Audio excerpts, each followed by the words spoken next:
Hi, everybody. I'm George, and this is the best little horror house in Philly, the show where we talk about the best horror movie ever made, according to our guest, at least. And you might know today's guest from UCB, College Humor, or heck, you might have even seen him at the Philly Improv Theater. Please welcome Luke Field. How's it going, Luke? Hi, George. Thanks for having me. I'm doing great. Glad to hear it. My pleasure to have you. Now, you're a huge horror fan. I mean, when we started talking on email, you were like, oh, here's a dozen ideas for my episode.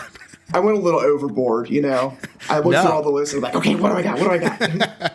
I loved it. And I think it very clearly demonstrates the breadth of your interest. And so I'm curious to hear where your love of horror started. Oh, you know, I think I started standard 12, 13-year-old at the video store, kind of getting the ones that have the worst covers or the best covers, so to speak.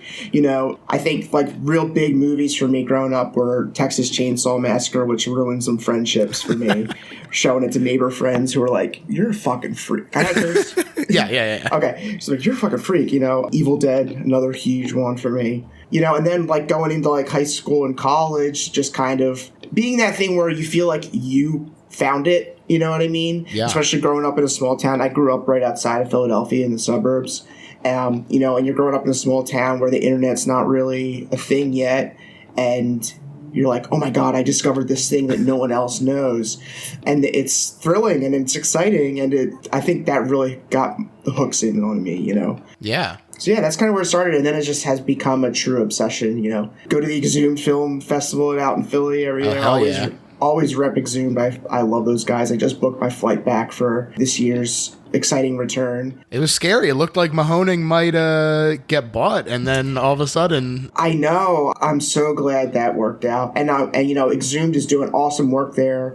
Their stuff that they program throughout the year, too, is incredible. So I always try to... My buddy and mine who live out here, who are from Philly, we fly them back for that one. So I'm really excited, yeah. Hell yeah. But yeah, just a full-on obsession. I got my Killer Clown shirt on today. I see it. I love it. It's really great. And I think that you're absolutely right in that horror in particular does, because it has like kind of that transgressive edge and it's designed to like shock and titillate, that it really does feel like a discovery when you find something new and you're like, hey, have you heard about this? And yeah. Being able to like show that to someone and see the expressions on their face and everything is really, it is thrilling.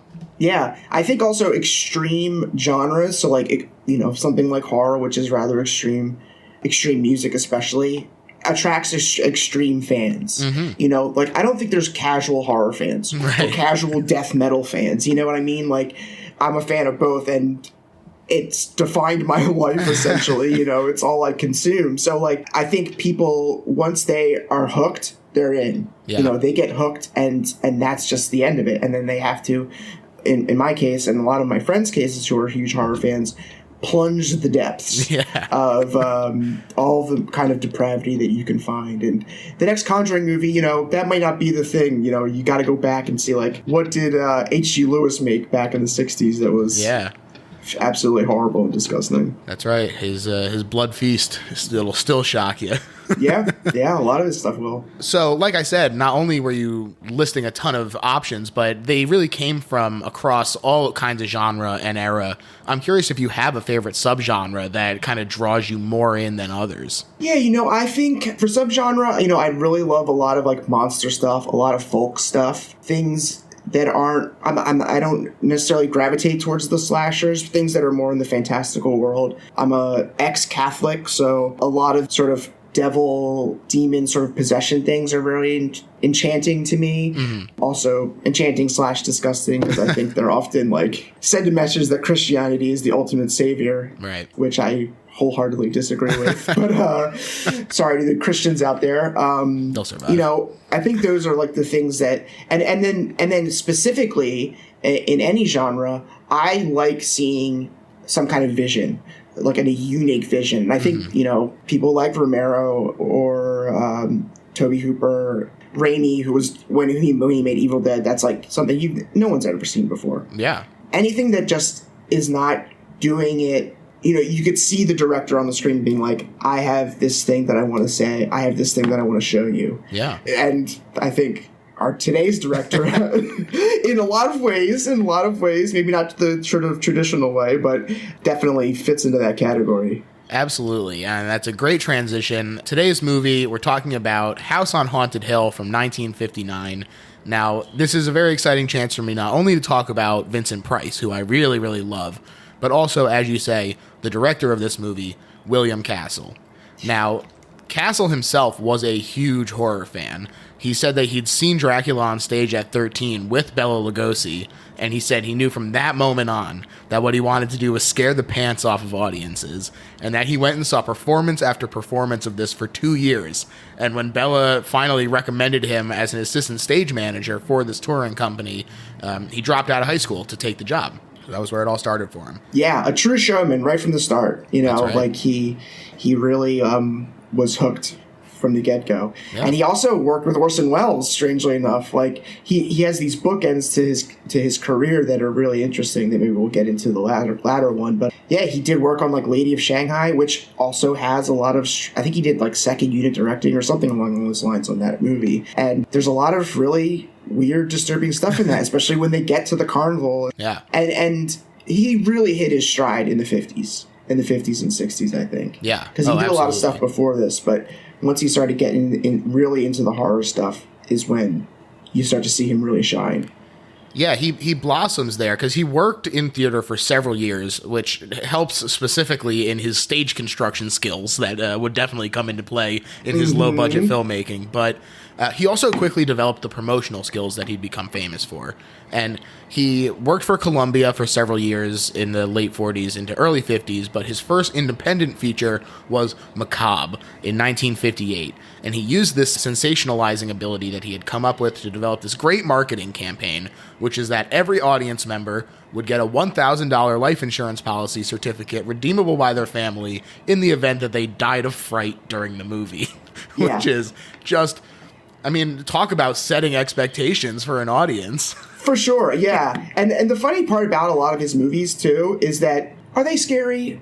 No. But they're campy and they're very entertaining, you know, and I think some of them actually genuinely do have these moments where it shows, like, this guy knows what he's doing. Mm-hmm. You know, you could see this guy has been sitting in an audience by himself and seeing how audiences react, right? Yeah. But that sells the movie right from the start. Like, before you even get in, you're like, oh, my God.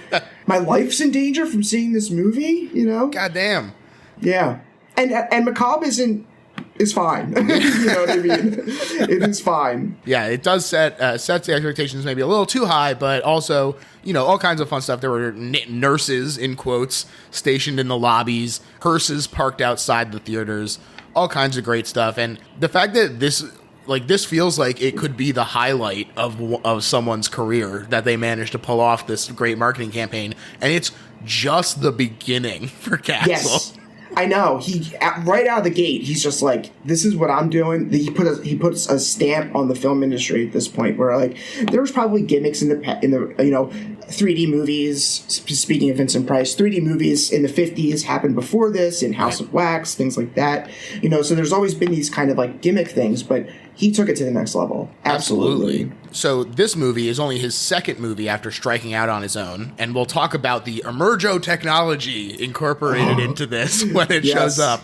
But he'd go on to do all kinds of famous gimmicks, including Percepto in The Tingler, which is a favorite of John Waters, Illusiono in 13 Ghosts, The Fright Break in Homicidal, and a half dozen more that were all unique and served to create a bit of a cult of personality around Castle himself, even getting a fan club with 250,000 members at its peak, which was not something that really happened, especially for B-movie directors. You know, you had your Truffauts and stuff that had a following of these cinephiles in France, but someone who wasn't operating in the world of realism didn't really have this kind of cult of personality before Castle. Yeah, and it's really interesting to see his parallel with Hitchcock, because they're making films at the same time, and Castle appeared on screen a lot in the promotional materials, even sometimes in the films, addressing the audience directly, which is something that Hitchcock did all the time. Mm-hmm. And it's even said that Psycho is a direct inspiration from some of the sort of low-budget, cheapy kind of Castle movies that made so much money, you know? Like, Psycho on its face is one of those movies, but with a master behind the screen, you know? And then Castle later goes on to do a play on Psycho, his own Psycho, Homicidal. He is this really interesting mirror image of Hitchcock, because not only was his success in the 50s with B-movie filmmaking a major component of Hitchcock's decision to make a low-budget horror movie in the first place, as you say, but also this aggressive marketing and gimmickry would get used by Hitchcock as well in the way that he handled his movies, especially when he very much deliberately leveraged the audience into becoming one of the first, quote, directors as celebrities. I think Hitchcock was on another level than Castle just because his films had a wider penetration. They had more money put behind them. But there's a distinct parallel between the two of them in the way that they are trying to develop an audience for themselves as much as the movies. People say, oh, you're going to see the new Hitchcock? You're going to see the new Castle movie? You know, it's more about who's behind the camera than what's in front of it. Exactly, yeah. And I think, you know, we talked about the sort of the auteurs of that era, too, that were coming up, especially in France. A lot of that innovation that was coming out of France, too, especially, was almost alienating. Like, it was challenging sort of standard. Like, I think Hitchcock and Castle are very populist in that they, like, have such an innate sense for the audience and then giving them what they want, but in a surprising way. Whereas opposed to, like, Jean-Luc Godard's like, I know exactly what the audience wants, and I'm going to fuck with that, and, like, I'm going to screw you over, you know? Yeah. In a revolutionary way. Not my cup of tea, but, like, you know, it's there. Well, and Hitchcock and Castle in particular, they not only are very populist in the way that they engage with the audience, but they also prime the audience for what they're putting out in a very interesting way. You know, Hitchcock was very involved in putting out press releases about what he was doing, saying like, oh, here's what you can kind of expect in the upcoming Hitchcock stuff, and sort of developing the tropes of a Hitchcock movie himself, getting those implanted into the audience's mind so that they knew what to expect from his kind of movies. Yeah, very true, yeah. There's a great, just another Hitchcock side, the trailer for The Birds, or like when his sort of like cut for what that trailer was. It doesn't show anything in the movie. It's him, I think it's him in a basically pet store, or like with these birds in these cages around him, and he's just talking about like birds and how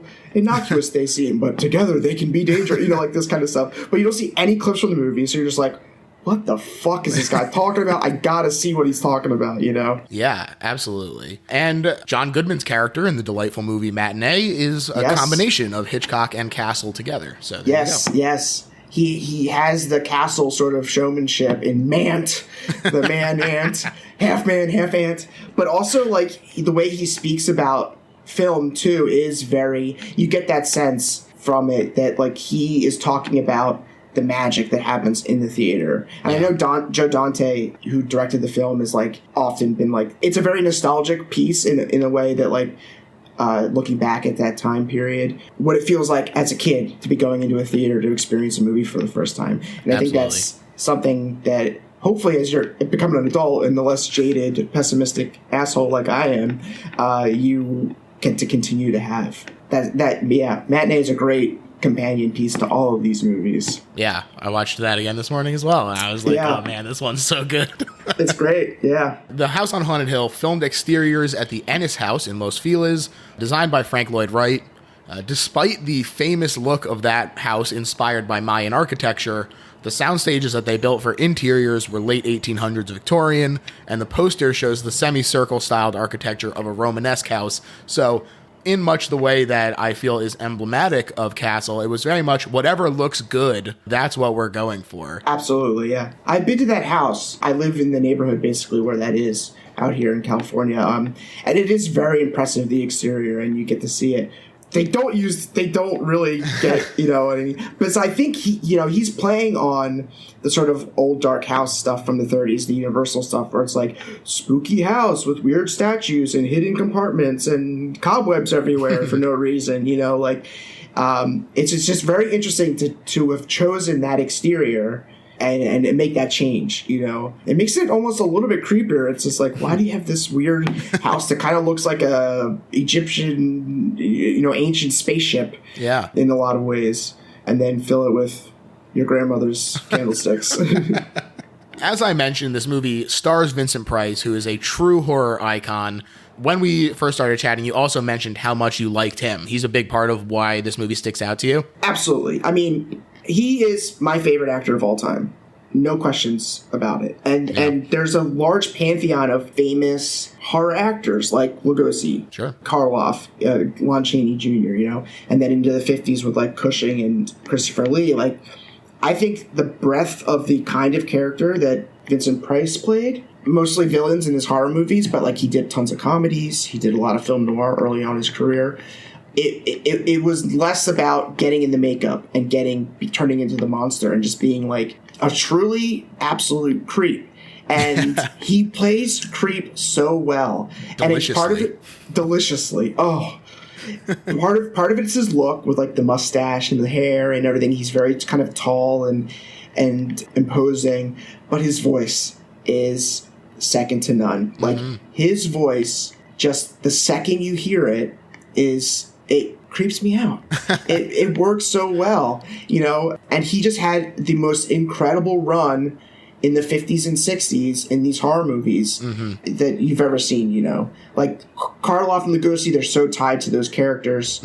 Even Cushing and Lee, they're very tied to those characters. He did this huge breadth of work and always did it well. Like, there's an element of camp to a lot of the stuff that he's in. This movie, not without exception, that is tied into like the production of it because they're often low budget. The scripts aren't maybe always there the way that they should be, quote unquote should be. Right. But he brings like such a seriousness and professionalism, and you can tell that he is working. You know what I mean? Like, he is killing it, and he is loving it. He's just eating it up all the time. Like, I think he's probably one of the most interesting people I've ever seen in a movie. You know, and for that, I really appreciate him. You know, because he's just so unique. Yeah, I totally agree. I think that he is one of the most mesmerizing figures in film. You know, you watch something like, even like you said, his whole career, you know, you jump from House of Wax to The Fly to Mask of the Red Death to Last Man on Earth. There's so much variety in his filmography, but through it all, he still has that incredible charm that just exudes off of him that makes it so that no matter, he's played against some truly incredible actors, and no matter who he's on screen with, you're watching him the entire time, in my opinion. Absolutely, yeah. And is a great villain, like such a great villain. If you go like later stuff when he's in doing like Theater of Blood or Witchfinder General especially, which is a hideous movie. You know, it's like hideous in its subject content and sort of like the way, you know, Corman did a lot of was very famous for getting into like the Corman films with the Poe adaptations. Right. But Witchfinder General is like a nasty movie, and he can even fit into that as well. At the same take, doing like a Peter Lorre, Basil Rathbone, like comedy of terrors kind of thing. Yeah, he's the best. He's the best. So, and in this movie, he's got some truly amazing scenes. You know, like it becomes almost an ensemble, and he kind of fades into the background in like the middle of it. But the scenes that he has with his wife in this movie are incredible, delicious, as you said, delicious. Certainly so. He is incredible. He's a big part of it. And Castle worked with Allied artists for distribution on this and released the movie in 1959 to good results, incredible results even, making $2.5 million on a budget of $200,000. I read an old Variety from a few months later when The Tingler was coming out. And the perception of The House on Haunted Hill, as I understood it, was mostly like wry amusement that, as with The Tingler and Macabre, that it relied heavily on the gimmicks to boost it up, but was a serviceable movie even without the gimmickry. And more importantly than its impact on critics is that it had a huge impact on audiences, which is what really matters. This is even Cassandra Peterson's favorite movie, according to her Larry King interview. So there you go. My favorite actress. She's incredible. She really is. That's who plays Elvira, for those out there who aren't familiar. And, you know, it's gotten all the way to right here where we're declaring it the best horror movie ever made. So there you go. And I'll stand by it 100%. Yeah. I think that there's something in that quote that you mentioned about, like, the sort of wry amusement where it's, like, it's hanging on the gags. So let's just talk about the gag for a second. Sure. Because in the theater, if you saw this, if you were lucky enough to see it in the theater, and, you know, I'm sure a lot of people saw this in the theater and didn't experience Emerjo, but basically at the end of the film, near the end of the film, a skeleton appears on screen, and there was a gag in the theater. So you're sitting in the theater watching the movie where a skeleton would fly over the heads of the audience from the screen to the back of the theater and basically like come out of the screen or emerge from the screen. Sure. Right? And that would be thrilling. If you're a 10-year-old, even if that happened, I went to a screening of a similar movie because this started happening a lot. Is this movie, it's a short called Monsters Crash the Pajama Party. It's fucking terrible. But at some point during the screening, it was an exhumed thing. They have the characters come out, like actors come out dressed as the characters and start running around the theater causing all this kinds of chaos. It was a blast. Like, we're sitting through this movie, it's like such a slog, and then all of a sudden these guys come out dressed as like a mad scientist and an ape, and I'm like, holy shit, I love this. Yeah, it turns it way up. Yeah, and I think that gag works for everyone, you know. Despite that, and I think the movie does have a lot of the sort of issues of these low-budget 50s and 60s where it's a lot of talking. Mm-hmm. The scare gags in this movie are legitimately great. Mm-hmm. The scene where there's no spoiler alert for any of this shit because this we're gonna walk through the plot in its entirety. So, plus, great. Also, yes, it's 70 whatever years old. So. The bit where Nora is in her room and the rope comes through the window. Wow, it's incredible. Yeah. It's incredible, and it's so spooky and well done. Like, I did get chills watching it. Where I was like, oh yeah, this thing, and you know. The moments where they put the scares in, it works. Mm-hmm. As wild and as silly the movie can get and can't be. Like, they work. They totally work. And I think that's what another part of its greatness is it can walk that line so well. Yeah, I think that's definitely to Castle's credit in terms of really understanding exactly how to walk that line. I think that Emergo, however you pronounce it, is... what a just fun idea. Like, imagining myself as a kid, like, watching this and a skeleton flying out of the screen. That's the dream.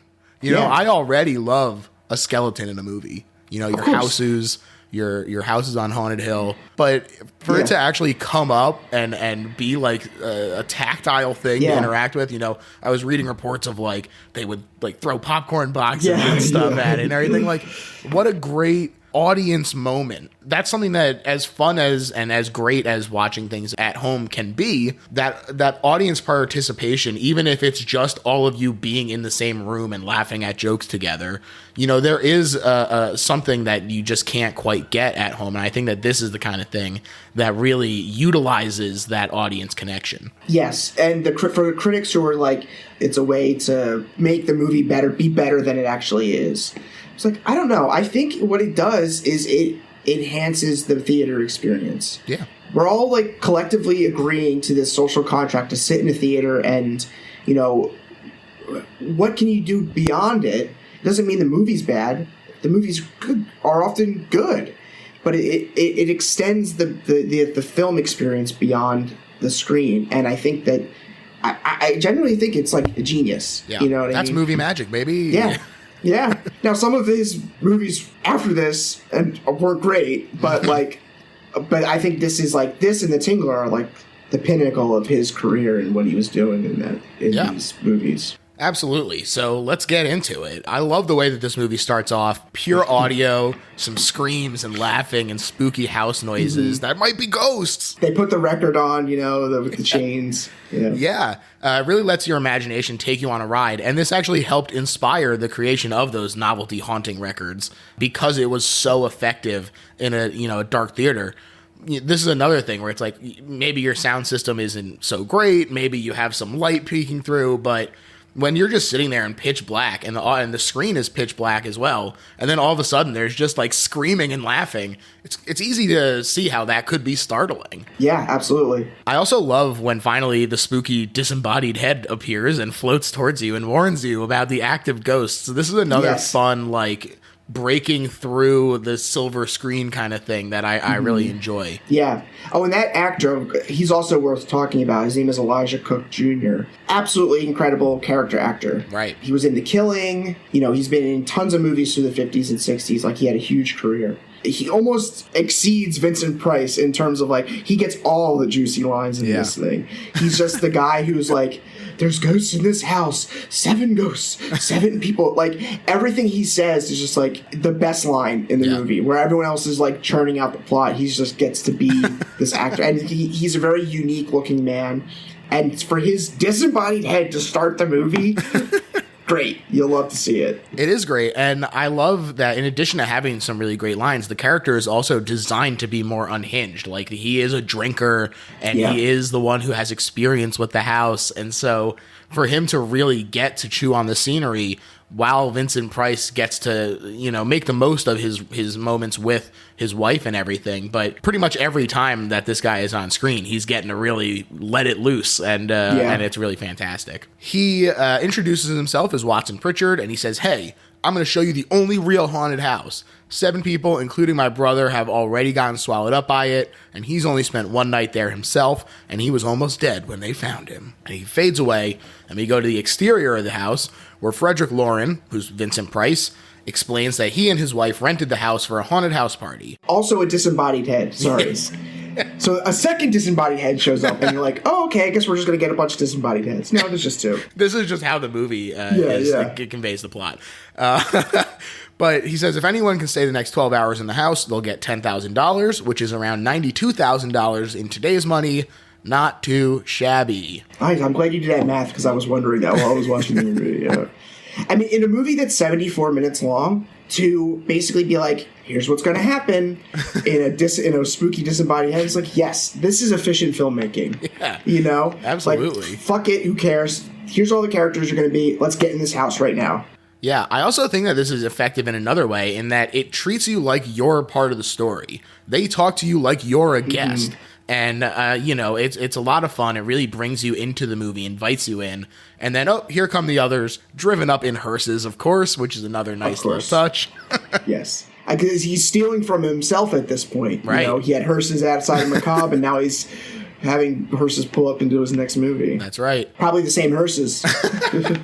Yeah, he was like, we bought them, we didn't rent, so you're going to have to just use them in every single thing. It's like the trauma car crash scene that they always put in every movie. The first guest is test pilot Lance Schroeder, played by Richard Long.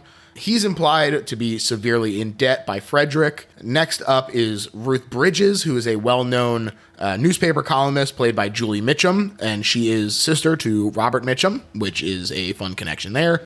And she says that she's there to write a story about ghosts, but we also hear that she is a gambler deep in debt. Watson Pritchard himself shows up. He claims to be there for the money, but Frederick isn't so sure about that actual motivation.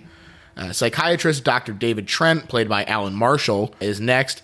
He specializes in hysteria and feels that this will help him sort of navigate the waters of this, but the money don't hurt, as he says.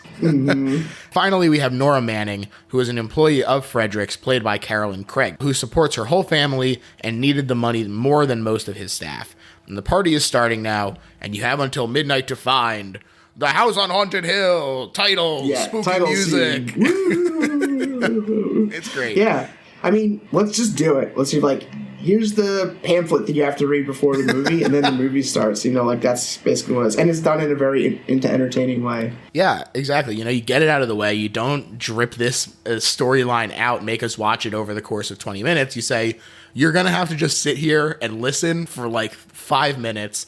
Yeah, and no one remembers. That's the thing. You do the work at the top, and then by the end, everyone's like, "Oh, there's a fucking skeleton," and it works. The gang all introduce themselves and reveal that none of them actually know the Lorens, that Frederick is incredibly wealthy and on his 4th wife, and that spooky stuff is already happening, including a solid steel door slamming shut behind them and the chandelier almost dropping on Nora while Frederick smirks on from the balcony. Yeah, you get immediate vibes from the house. I think that's probably why they use the Victorian theme, is just being people had a screen knowledge to look at that and be like, this is a spooky house.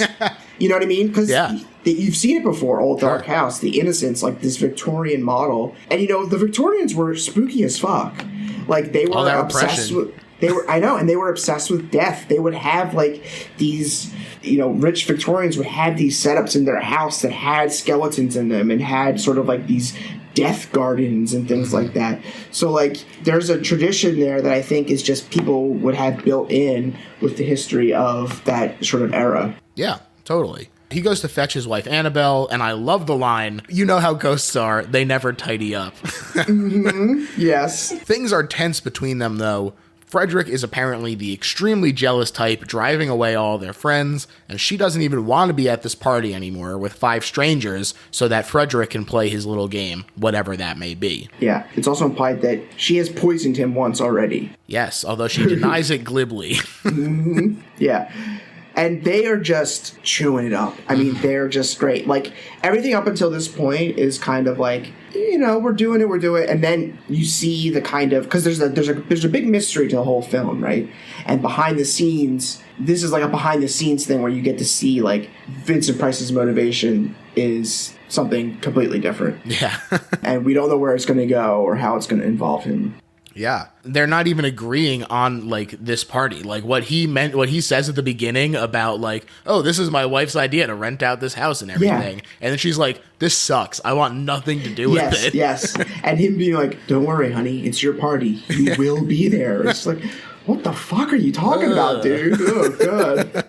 They're back with the guests. Watson is telling them about his brother's murder, and his wife took this knife. And he holds it up. Hilarious. I guess the police were like, hey, you want a souvenir? You know, it was the 50s. Yeah. They did it different. In a box, in the living room, whatever. And she chopped up her sister and the husband, and then she scattered the bodies, but they never found the heads. Very nice touch to the story. Yes. And 2 heads, and the movie starts with 2 heads. Whoa. I didn't even think about that. I like that the hysteria specialist goes, I think it was hysteria.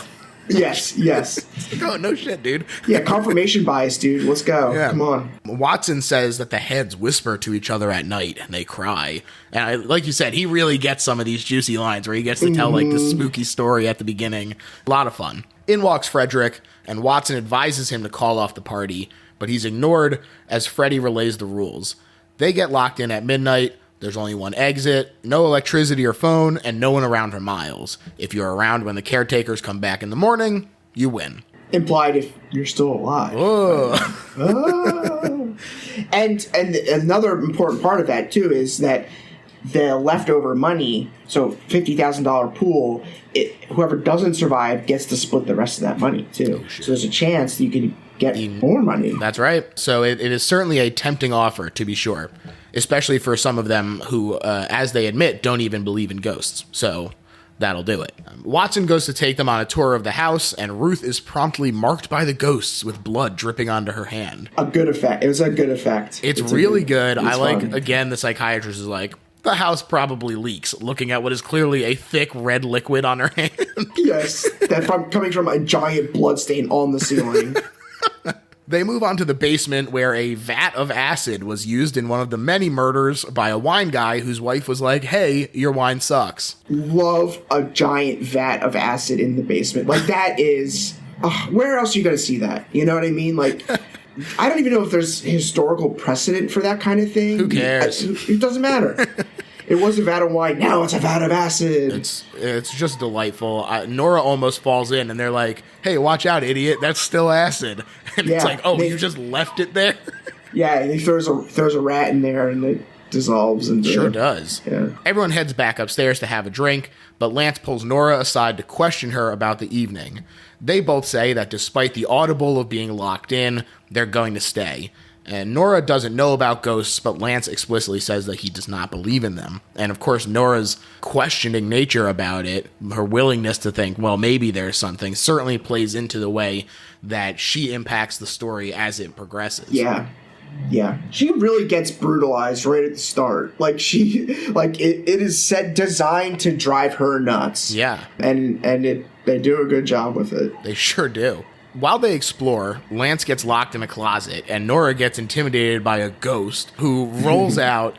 Big quotation marks. She looks like an old lady corpse, and she just, like, rolls back away. Yeah. This is truly terrifying. It's really good. Yeah, it's really good. Amazing makeup. Mm-hmm. And there's a reveal later of that woman as well, like a really effective jump scare, where you get a kind of close-up version. Hold on one second.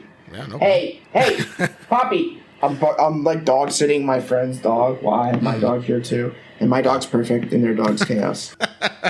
It's Jess Ross's dog, actually. Wow. She was yeah. Yeah, she just did our previous episode. Yeah. Not the last episode when you listen to this, but the Little Shop of Horrors app, which was very good, so people should go listen to it. Connections. She runs back upstairs, Nora does, and she says, help, help, Lance is gone, and there's a ghost. But the door is no longer locked, and Lance is knocked out in the room. They all go back upstairs to try and recover, but Nora and Lance go back downstairs and investigate, finding a hollow bit of the wall, and the ghost shows up again, floating right past Nora. It really is awful looking. Like, sorry to this lady, but... No, it's great. It's really good. It's like a really good makeup effect on her. And when he does like a continual take, so like she's standing there, bends down to like knock on the door, and then when she comes back up, the ghost is there. Like, that's something that's used all the time in horror movies these days. Yeah, progenitor for sure. Lance doesn't believe her, so she storms off and runs into Annabelle, who warns her not to go anywhere alone, that they're all in danger. She leaves Nora and runs into Lance, who she shows to his room and warns him, too, about her husband planning something. And she basically says, this rich asshole thinks he can get away with anything, including getting rid of his previous wives, so look sharp tonight. Yeah, seems suspicious. There's a lot of this movie of people walking around the house in and out of rooms, I've noticed. And it's just to kind of like get people separated. Like, they immediately separate. Yeah. It's just like, oh, spooky house with ghosts. Let's immediately separate. You know, like, Rookie move. They don't have the sort of meta knowledge that we now have of everyone stay in the same room, let's stay together. It is funny that they immediately are like, all right, we're just all going to chill in our rooms. No, we won't keep an eye on anybody. But if you leave your room, I guess you're the one. Yeah, you're guilty. Annabelle heads back to her own room, and Fred arrives to strong-arm her into making an appearance. Again, I love this moment. It's kind of the first time where we really see the charm drop and what Annabelle has been talking about this entire time. Really great scene. Yeah, he gives her a little grab of the hair, kind of, and it's very menacing. Sure is. Midnight draws near, and they all go to gather in the living room again, but Nora opens her bag and finds a gross head. Oh my god.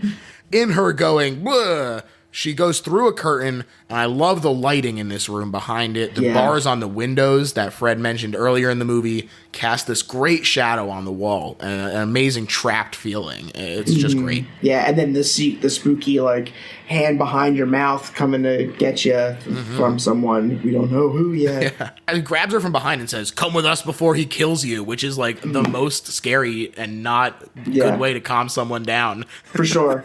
Lauren paid that guy probably like $5 to be like, do this thing to this, creep this woman out. You know what I mean? It would really help my story. Yeah, and it does creep her out. She screams and she runs downstairs saying she doesn't want to stay there. Turns out the ghost and the grabber were the caretakers when they arrive in the living room as well. A very fun reveal. Sure, the spookiest caretakers ever. Talk about American Gothic, am I right? Mm-hmm. And that woman's blind. Like, what is she taking care of? You know? She's been there for a long time. Yeah. They just keep her on, like, she's grandfathered in. Mm-hmm. But Annabelle has changed into party wear, and she arrives as well. So truly, gang's all here.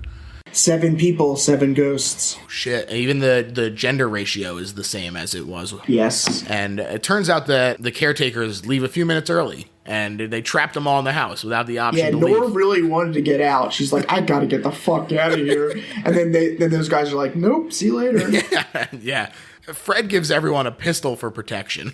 Classic ghost hunting gear. One of my favorite parts of the movie. There's just this table in the living room, and I saw it at that point. I was like, oh, there's 7 little coffins. Sure. There's just these 7 little coffins on this table. I'm like, that's interesting decor. And then there's the reveal, like, each coffin has a gun in it, and everyone just gets a gun. And even Elijah Cook goes, guns? Ghosts? They'll do nothing here, you know? Everyone knows that the way to kill a ghost is shooting it. Yes. But maybe the guns are for the people! Oh, shit. Annabelle returns her gun, saying she doesn't need it, while the rest go to inspect the luggage for the head that Nora says that she saw.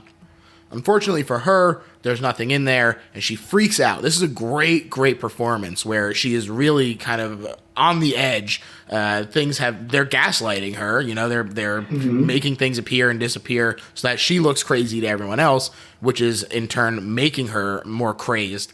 Really, really just fantastic performance here. I love it. Yeah, she gets a lot of the you know, everyone else is pretty like stoic throughout. She gets a lot of the sort of hysteria. Yeah, Carolyn Craig, she's great. The doctor suggests to Frederick that he's the one doing this, trying to scare her. As Lance goes looking for Nora, who vanishes from her room, he finds the head, which he shows to Watson, but they're interrupted by Annabelle screaming, and she's hanged herself, or so it would appear, but as Fred will later point out, there's no way for her to get there to do it.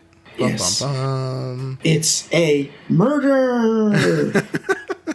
Nora begs Lance to hide her because someone grabbed her and choked her and put her in another room, and she says it must have been Frederick who tried to kill her.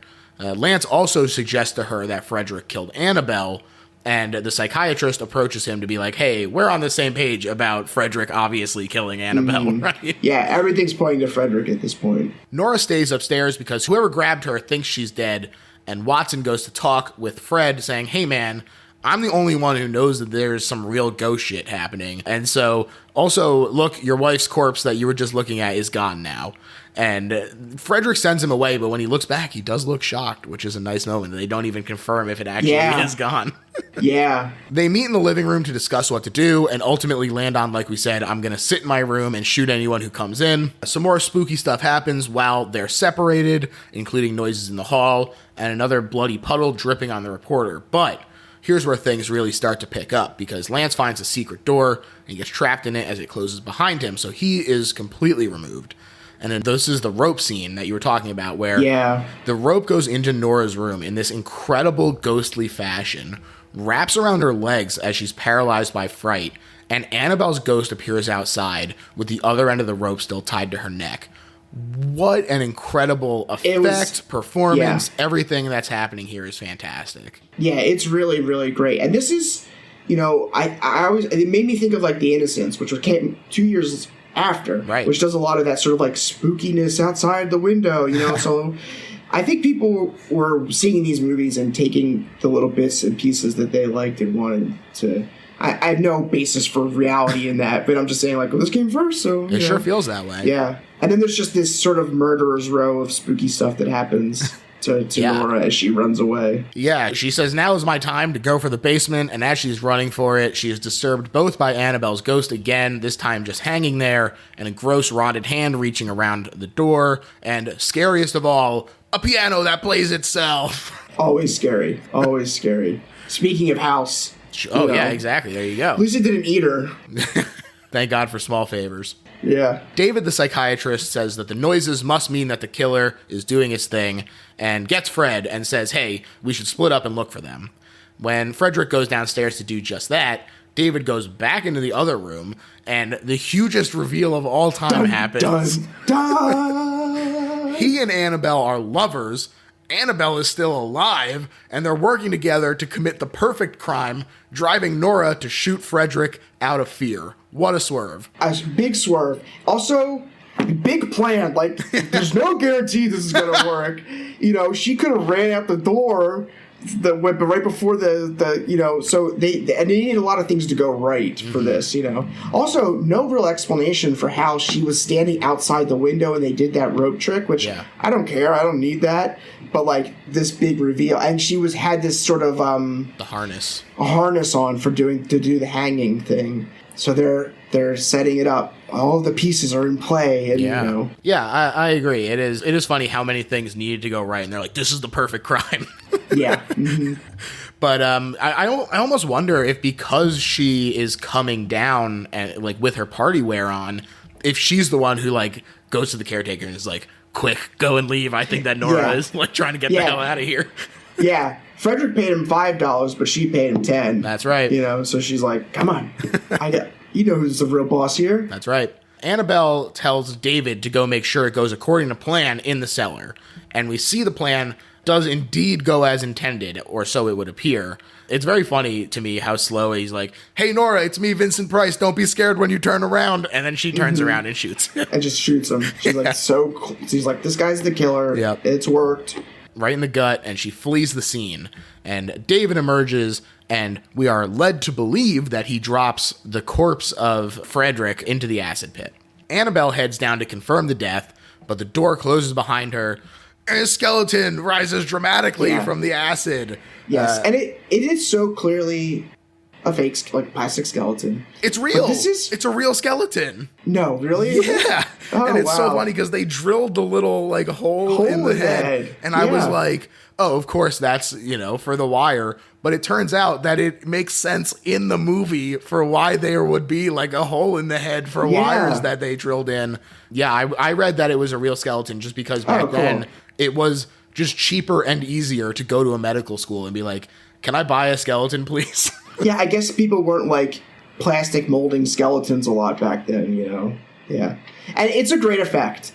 It's like this slow rise out of the acid. They've already established that it doesn't eat bones. Yeah. And when it's walking and moving towards her, it's like, it's like a step away from, like, a Harryhausen stop motion animation. Like, it looks really creepy. Yeah. It's very fun. And it's like dancing around her a bit. It has Frederick's voice.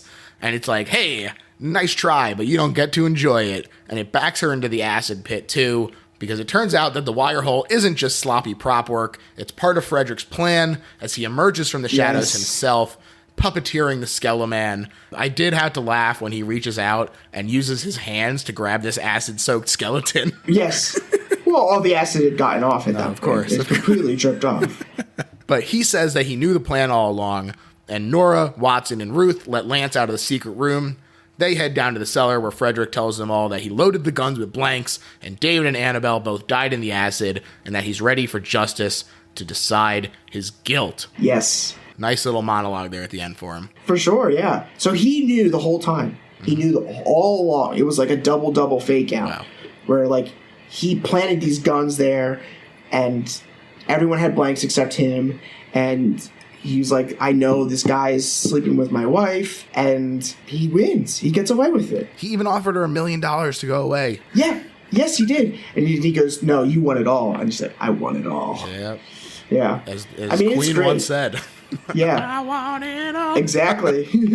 That's what that song was about. That's right. Yeah, I mean, it is great that it's actually not, there's no ghosts, It's just like, oh no, this is just a spooky, like, mystery. Mm-hmm. And it is a nice little twist at the end that I actually forgot until halfway through the movie, where I was just like, oh yeah, I remember how this ends.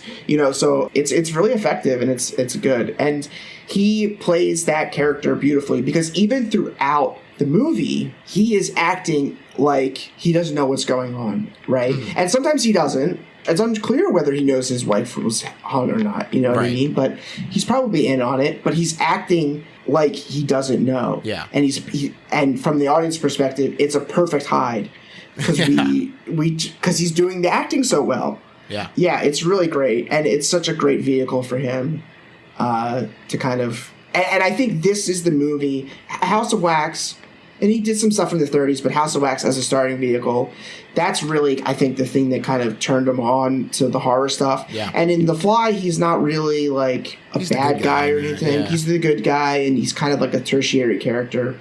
This is the movie that set him on, I think, on the path of being like go-to leading man for the horror genre. Yeah. And then once Corman gets him, it's just like game over, off man. to the races. Yeah. That's right. The Corman stuff is incredible. Yeah. Master of the Red Death is by far my favorite, but they're all really, really I like great. The Raven, too.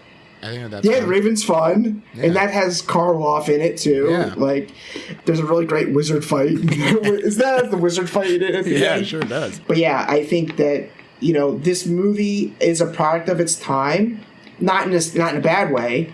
Not like, oh, there's a bunch of racists in it or something. Like, it's just, this is a movie from the 50s. It feels that way. It does have a camp appeal to it. But the combination of Castle's touch and Price being in there. And I on this view, really, really appreciated Elijah Cook in this movie as the sort of kook.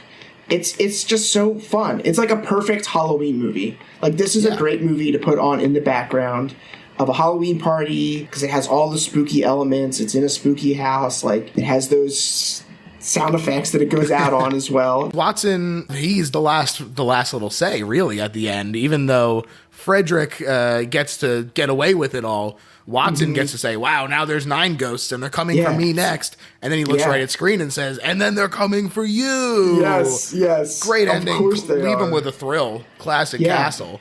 Even though no proof of ghosts in the whole movie, you know what I mean? So he's still just like Looney Tunes. Yeah. But yeah, it's just great. It's a great, fun watch. I can't recommend it enough. And it's very easy to see because I think it's public domain at this point. It sure is. And I've never watched there's a colorized version that I've never watched before. Yeah, I think the black and white works well with this. You know, especially in moments like where the shadow cast on the wall, the far wall and everything. Yeah. You know, I think that some of the colorizations lose some of the nice touches of that. But for sure. We've now reached the part of the episode, Luke, where you've basically all just done it. But if I'll give you one last chance to say anything else, but this is the part where we sum up why this is not just a great horror movie, but is in fact the best horror movie ever made. So if you want to hit any closing thoughts, now's the time. Yes. Look, there's 2 kinds of horror movies in my mind. There's the self-serious, self-important kind of almost A24 movie, or even like the Conjuring movies where they're just like, this is an important, scary movie. And then there's movies that you're going to watch and just going to have a fucking blast. Yeah. You're just going to have a great time watching it. And it'll stick in your head. You'll remember it forever. You know, this is one of those movies. It has so much charm. It has truly great performances in it. It has humor in it as well, which, like, you look at this, there are sort of horror comedies that came before, but I think this one really toes the line much better because of the performances. And, you know, it's a very vital, integral part of horror history. And that's something that I'm really want to stress is, like, if you're a horror fan and you really want to see, and you're a film history and a film historian fan, this movie's absolutely essential. Yeah. Because it's an intersection of, like, 2 great minds of the horror genre with Castle and Price. And they're so just getting started and really like sending each other on their journeys in such a fantastic way. I totally agree. To me, this is the best horror movie ever made because I think that it is fascinating even before you get to the movie itself. You know, William Castle is a fascinating guy. Learning about the way that this movie had such influence on later movies and even the immediate culture that it was released into is absolutely incredible. The Vincent Price of it all is incredible as well, but the tertiary performances, the other characters, are all also doing incredible. Even if Vincent Price wasn't as iconic as he is and full of that just delightful charm, the moments of panic in this and the moments of fear really come through. Yeah, it stands out in an era where a lot of acting in movies like this was stiff. just guys, you know what I mean? I just recently watched I Was a Teenage Werewolf, which came out 2 years before this. And it has Michael Landon in it, and he does great. But everyone around him is just like, let's look over there. You know, the really poor acting. And, like, I think this is a cut above the rest. Yeah, and then once we look at the actual movie itself, the script is fantastic. There's twists and turns all over the goddamn place. It's a riot. It's scary. It's funny. It's just got it all, folks. And so that's why this is the best horror movie ever made. Luke, I want to thank you so much for coming on the show, dude. Please tell people where they can find you, your socials, if you're doing any shows as things start to come back, all that jazz. Sure, yeah. Yeah, thanks so much for having me. I love talking films. You can follow me on Instagram. My handle is LoopRobot, the number 1. On TikTok, too, is LoopRobot. I just opened an Etsy store where I'm making profane crochet. You can find that on my Instagram, and that's linked to my Etsy. And go visit the Hollywood Food Coalition. It's www.hofoco.org. I work there. They are doing tremendous work to provide hot meals to the unhoused and food insecure population of Hollywood and the surrounding areas for the past 20 plus years. They do amazing work. They always could use help if you live in the California area. We also have people come in and volunteer. COVID's been an especially difficult time for us because people have to decide whether they're going to buy food or rent now if they've lost their jobs or their lives have been affected by COVID. So I always like to toss them a little plug because I really believe in the organization and what they do.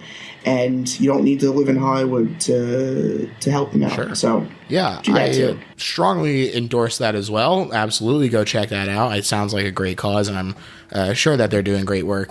As far as my own plugs, you can check me out at Little Horror PHL on Twitter.